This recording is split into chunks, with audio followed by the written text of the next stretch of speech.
Ciranda, cirandinha, vamos todos cirandar. Vamos dar a meia volta, volta e meia, vamos dar. O anel que tu me deste era vidro e se quebrou. O amor que tu me tinhas era pouco e se acabou.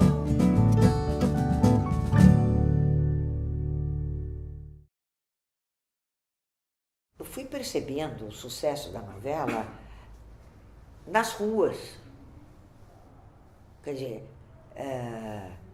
eram poucos canais na época, né? Da abordagem, quer dizer, teve uma época que ficou difícil de sairmos às ruas sem que as pessoas abordassem. Bom, as pessoas me chamavam de Ângela o tempo todo na rua. Meu nome, eu não sei nem se elas sabiam. Mas Ângela era uma coisa... Eu me lembro de uma coisa muito engraçada também. O Chico Buarque começou praticamente naquela época, ele se tornou famoso com a banda. E uma vez eu fui pegar um avião para o Rio, e que eu acho que eu já estava fazendo teatro no Rio, e eu peguei o mesmo voo que ele. Então alguém gritou lá, vem a Ângela com a sua banda. Eu comecei a rir, como você está rindo agora. Mas eu me lembro que eu olhei para trás e ele ficou com uma cara muito amarrada, né? Ele deve ter ficado como Ângela com sua banda, que é isso? A banda era ele, né? Quer dizer, a banda é Chico Buarque, mas a Ângela com sua banda era... Então, tinham essas coisas.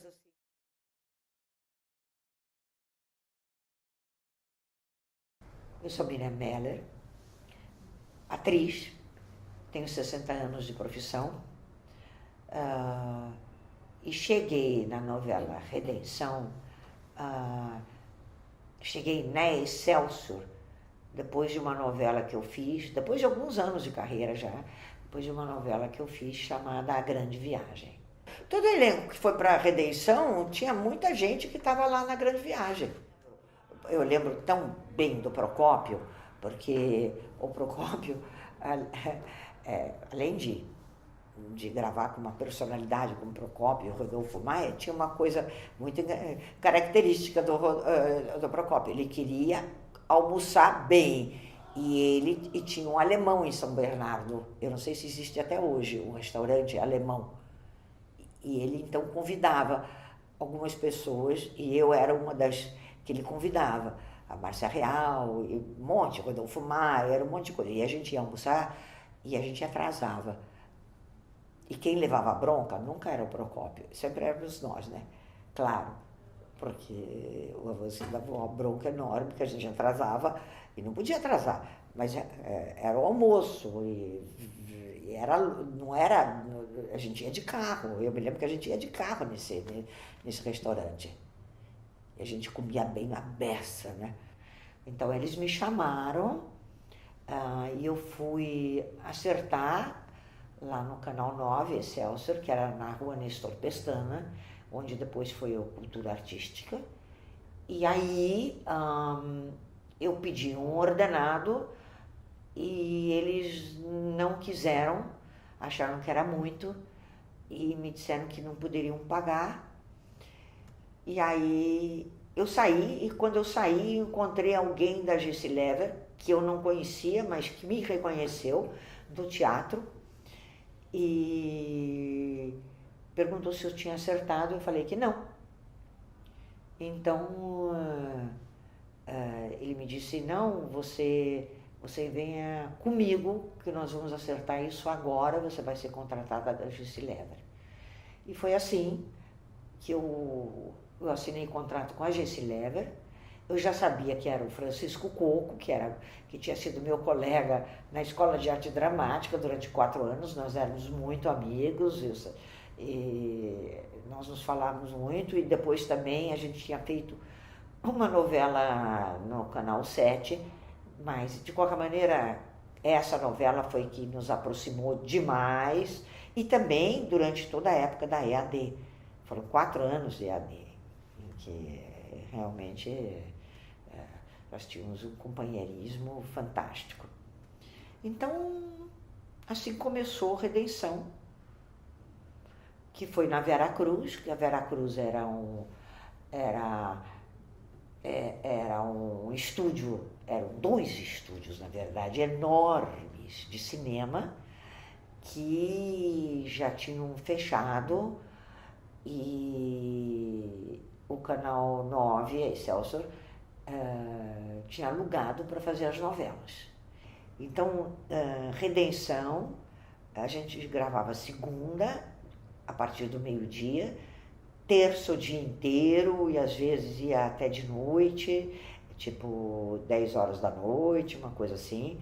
E quarta, não, 10 horas da noite não, porque tinha gente que fazia teatro. Então até às 7, depende, se tinha teatro, dependia. E quarta até um certo horário. Porque eu me lembro que em Redenção, em uma parte de Redenção foi tão comprido, que eu fui fazer teatro no Rio de Janeiro e gravar a Redenção em São Paulo. E por sorte eu fui fazer um teatro no Rio que fazia de quarta a domingo. Então eu saía da novela Redenção na quarta-feira e ainda pegava um avião para ir para o Rio, que era na Maison de France, que era o Teatro Oficina, e eu conseguia fazer o espetáculo das quartas-feiras lá. E o Canal 9 sabia que tinham me liberar até uma certa hora. Então, tudo dava certo. Não tinha problema naquela época, assim. Quando eu estava trabalhando no Rio, pegava o avião na segunda de manhã, ia para o aeroporto, do aeroporto eu já pegava um táxi que me levava a São Bernardo, que não dava tempo. Aliás, meu carro estava no Rio, mas de qualquer maneira não dava tempo. Então, mas isso numa segunda parte da Redenção, a primeira parte toda em São Paulo, fazendo teatro em São Paulo, e tudo corria muito bem. A externa de Redenção foi feita logo em seguida dos estúdios, num lugar pertinho, bem perto. A gente ia a pé, não ia de carro nem de nada. A gente se vestia lá nos estúdios e saía para fazer. Então, tinha a igrejinha, tinham algumas casas, né? Alguns cenários de casas, tinha o trem, era a coisa mais importante, era o trem, que era uma novidade. O trem que tinha um trilho que não era muito grande, ia para cá, para lá, para cá, para lá, e a gente chacoalhando dentro do trem. Era muito engraçado, era muito bom. Era tudo bem pertinho, não tinha... E as externas não eram muitas, eram poucas externas, porque dava muito trabalho a externa. Naquela época não era uma coisa de externa, era quase tudo estúdio. E o estúdio era todo feito com a montagem dos cenários em sequência. Então, se você entrava na casa de fulana e depois você entrava na sua casa, mas tinha a casa de ciclana no meio, você esperava a casa de ciclana, depois você ia para a sua casa, depois você saía da sua casa e ia para outra casa. Então, tudo era assim. Os proclamas do casamento de seu Juvenal com Dona Dolores Junqueira, ou Dona Lola, como todos a conhecem, já estão correndo. Eu sei. Você continua a mesma, não, Ângela? Entretanto, deveria estar mais animada, agora que o falso casamento do Dr. Fernando... Eu não sei, talvez era mais lento, fosse mais lento, mas aquilo funcionava muito bem, aqueles 5 capítulos, eu acho, que a gente gravava por semana, não 6. Como hoje em dia, acho que aos sábados a gente não tinha novela no ar. Não me lembro mais, mas eu acho que sim. Então você gravava os 5 capítulos tranquilamente.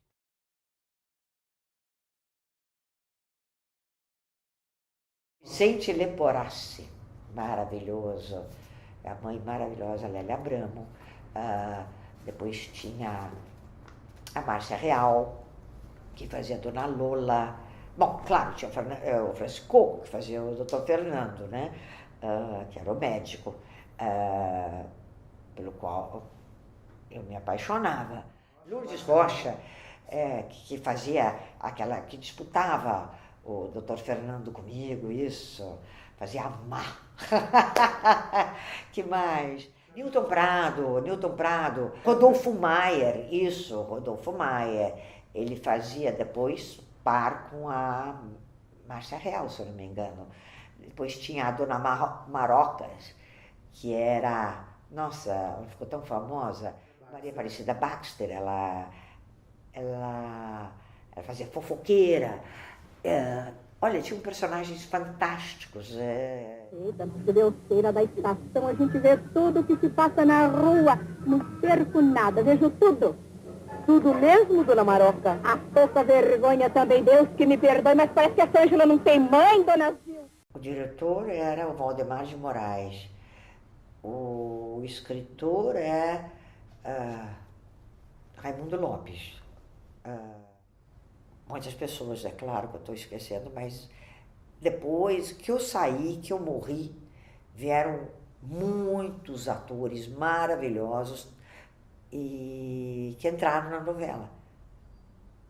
Quase a TV Excelsior inteira, mas eu não sei, não me lembro detalhadamente de todos, porque eu estava fazendo uma outra novela, então não prestava.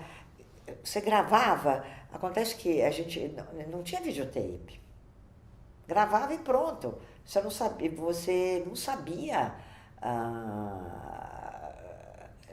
não via os capítulos, né? Esse era o problema também.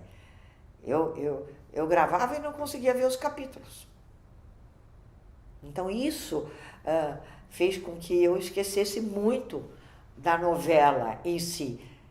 Eu lembro que das coisas que eu gravava, um pouco, mas não, e dos atores com os quais eu contracenava, mas e o resto?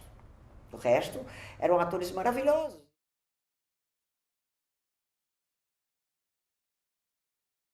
O trem era maravilhoso, né? Porque também era uma coisa, era uma novidade o trem. O trem era uma novidade para todo mundo, para toda aquela cidade de Redenção e para nós também, porque o trem se mexia, tinha um condutor de trem, mas os trilhos tinha uma limitação, então era uma limitação talvez maior do que esse apartamento, é claro, mas ia para cá, ia para lá, ia para cá, ia para lá, mas era uma maravilha aquilo.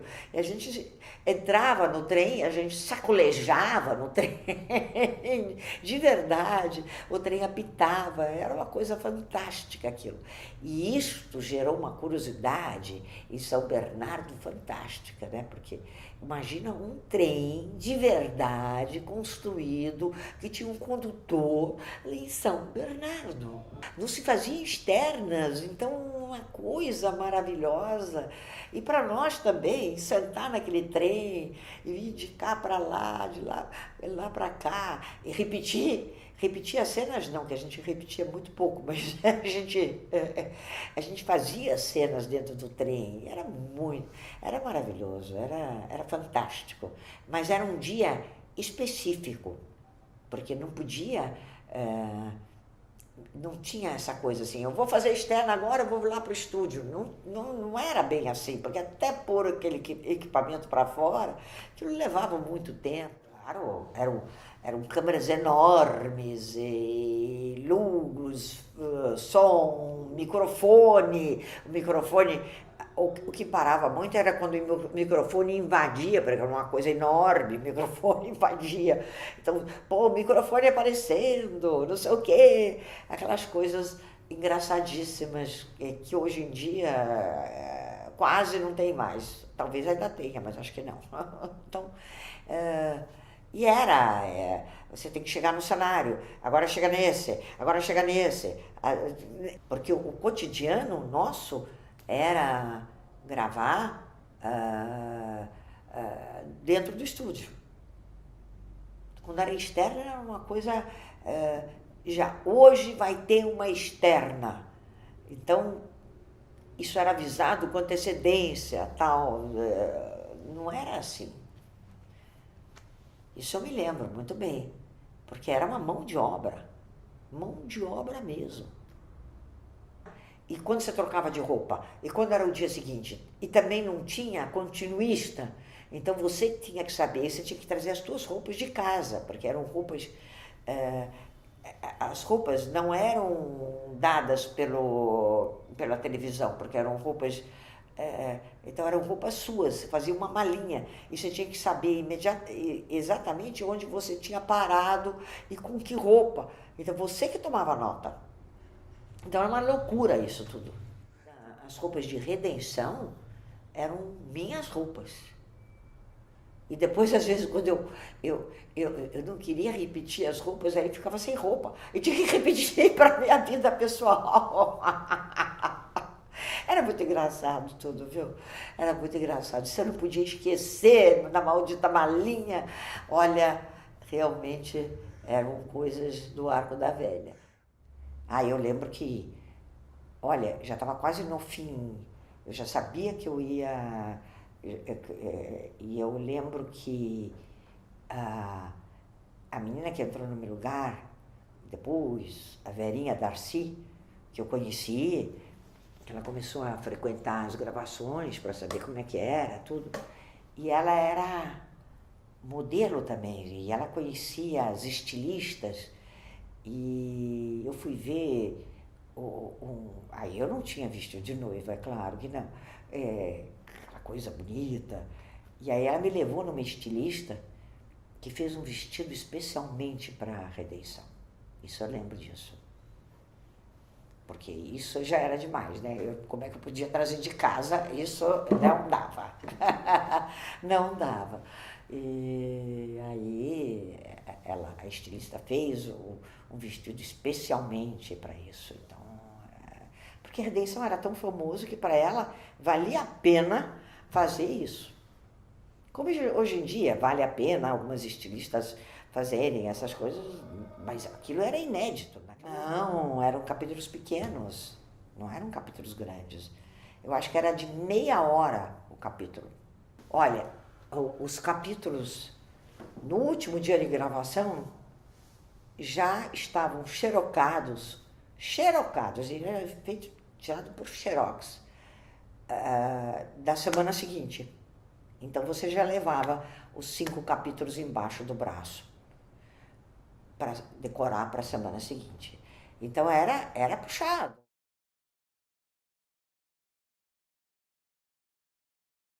Nas externas, sim. E às vezes tinha gente que... Tinha algumas pessoas que tinham autorização para chegar, então elas chegavam. E muita gente também chegou através de carta. Por exemplo, eu me lembro que teve um episódio de uma carta que me pediram para ir na casa de uma menina que estava doente, uma doente meia terminal, mas que eu não sei se era terminal ou não. Aí eu mostrei a carta para o elenco e falei, como que eu vou chegar na casa dessa menina? E se for golpe? E se não é? E se não for? Eu não sei o quê. Mas aí o pai da menina apareceu na gravação, pedindo, por favor, que eu fosse. Aí eu falei, bom, acho que deve... Mas aí eu pedi a algumas pessoas do elenco que foram comigo. E aí, de repente, depois da gravação, nós chegamos na casa dessa menina e desse pai dessa menina e da família, e a família toda estava nos esperando, especialmente a mim. E aí a menina, até hoje eu não sei o que era isso. A menina estava na cama e quando ela me viu, ela gritou, Ângela! E todo mundo ficou super comovido e até hoje aquilo está embaraçado na minha mente, é lógico. Se eu fiz algum bem para ela, que beleza, maravilha. Se for verdade, maravilha. Mas até hoje eu não sei se aquilo tudo era uma armação para que a gente fosse lá na casa desse pessoal ou se foi verdade mesmo que ela ficou tão emocionada, a menina, que ela pulou da cama e me abraçou e assim, porque era uma festa naquela casa. Tinha doces e comes e bebes e coisa, chuchu desse jeito, mas a gente não sabe, nós não sabemos. Eu me lembrava que no Rio a novela não ia tão bem. No Rio, ela ia bem, mas não tão bem. Agora, em São Paulo, por exemplo, quando eu chegava em São Paulo, era uma loucura no aeroporto. Isso eu lembro, isso já na última fase que eu lembro, né? E quando eu pegava o avião de São Paulo para o Rio, se não tivesse lugar, as pessoas me cediam lugar. Isso era uma coisa impressionante, era uma coisa... E eu me lembro que também eu fiz uma festa, eu dei uma festa para o elenco de Redenção no meu apartamento, e eu morava num prédio que não tinha portaria à noite. Mas é claro que o zelador, ele fez a portaria naquele dia, naquela noite, e enquanto os atores entravam, e aquilo, e se você não parasse, os atores entravam e de repente o público queria entrar, mas você não podia deixar. E muitas vezes, quando eu saía do prédio, já tinha gente me sondando, claro, lógico, era uma coisa lógica. Mas você levava aquilo na flauta, na brincadeira. Então, você sabia que era um sucesso, porque às 7 horas da noite não tinha nenhum movimento na rua. Era uma coisa incrível isso, né? Não tinha nenhum movimento na rua.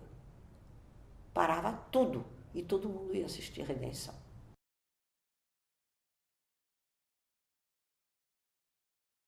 Médico que vinha de fora. Era uma família normal, mãe, pai, filho. Era uma...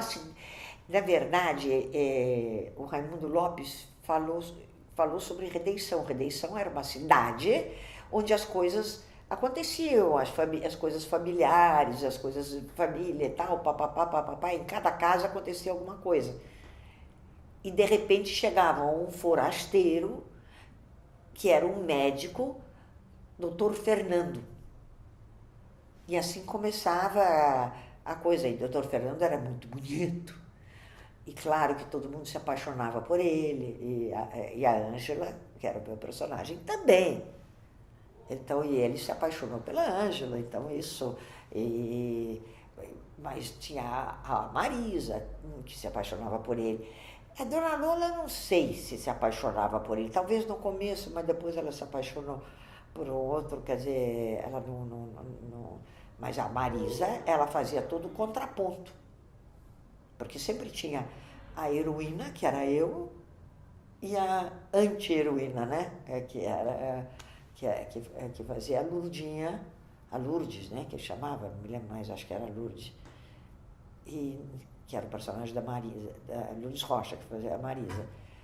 E, aliás, era um personagem fantástico, porque fazer um mau caráter, naquela época, era formidável também, né?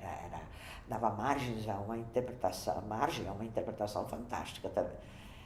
Porque eu, Ângela, chorei não sei quantos e quantos capítulos inteiros de Redenção, chorando pelo amor do Dr. Fernando. Mas e era de verdade, né? Quer dizer, não tinha essa coisa de pôr gotinha no olho. Não se sabia dessa técnica. Ou então, acho que não. Eu, então, em todo caso, eu sabia. Tinha que fazer de verdade. A Gessi Lever me chamou, né? E me disse, olha, se você não morrer, a novela não pode continuar. E como nós estamos com uma hora Ibope de São Paulo, nós não podemos perder esse Ibope. Então você vai morrer. Só que não se preocupe, você já está escalada para fazer uma novela na Tupi com o Sérgio Cardoso. Então, tudo bem. E eu falei, tudo bem, o que eu vou fazer? Bom, eu já tinha casado com o Coco, já tinha tido um filho. E aí, eles roubaram o meu filho. E aí eu comecei a enlouquecer. E enlouquecer, ia ficar doente, louquinha e tal, e puf, morri.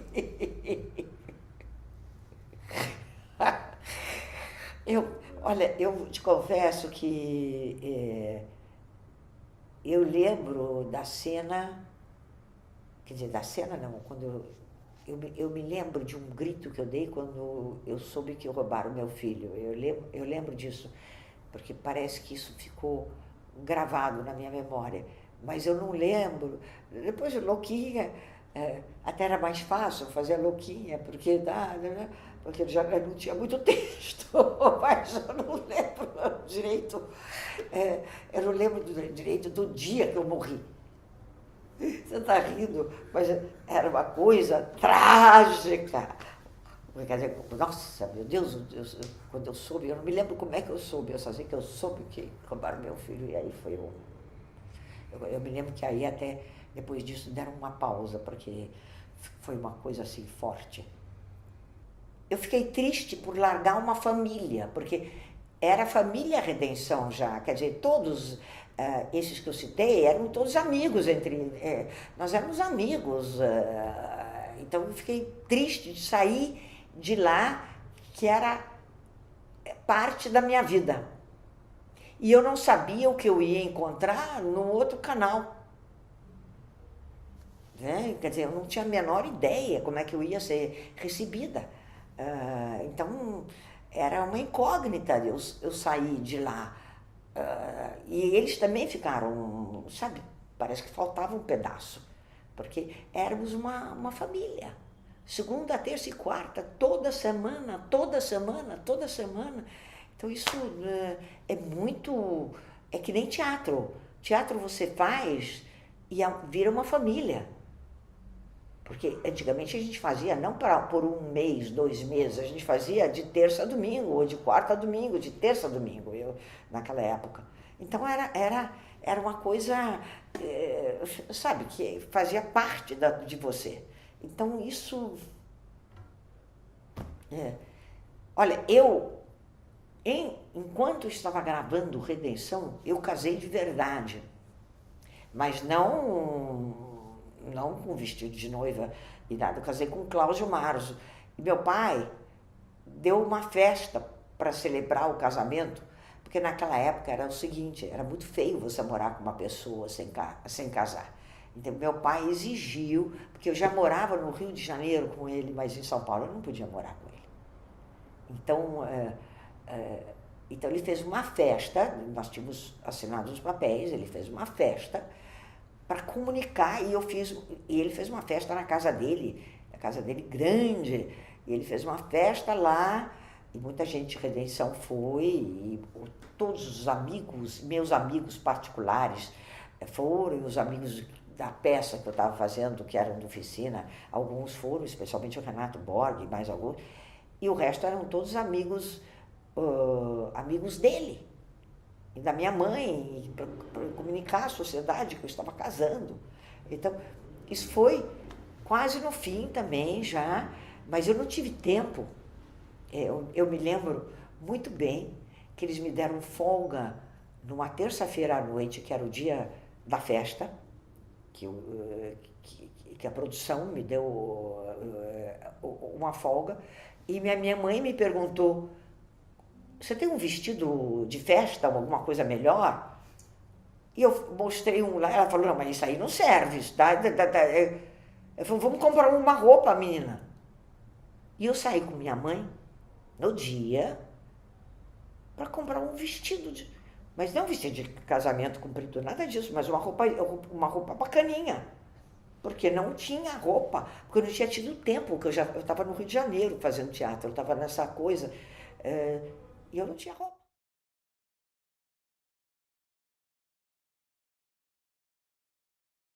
Olha,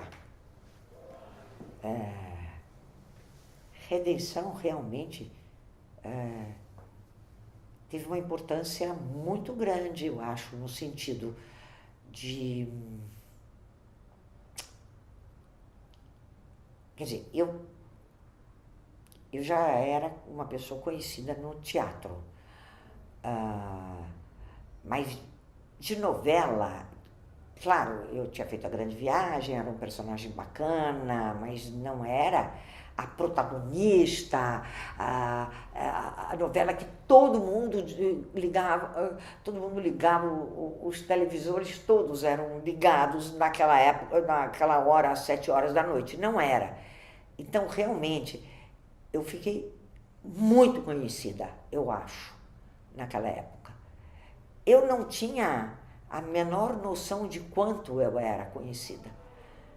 Eu só tinha noção porque as pessoas me paravam na rua, me davam aquela importância toda. Mas como eu fazia? Como eu trabalhava muito, eu fazia teatro e tudo, eu não tinha importância.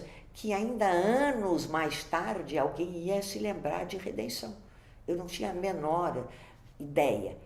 E também que iam me chamar para fazer outras novelas, etc. e tal, por causa de Redenção. Né? Eu não tinha essa consciência. A minha consciência era, eu não sei, realmente era uma consciência de uma atriz de teatro, né? Que era uma atriz que naquela época você era, por exemplo, eu viajei o Brasil inteiro com teatro e você era conhecida pela novela, mas você era conhecida por teatro também. E isso era muito importante. Debaixo de uma sacada, o cravo saiu ferido e a rosa despedaçada. O cravo ficou doente e a rosa foi visitá-lo. O cravo teve um desmaio e a rosa pôs-se a chorar.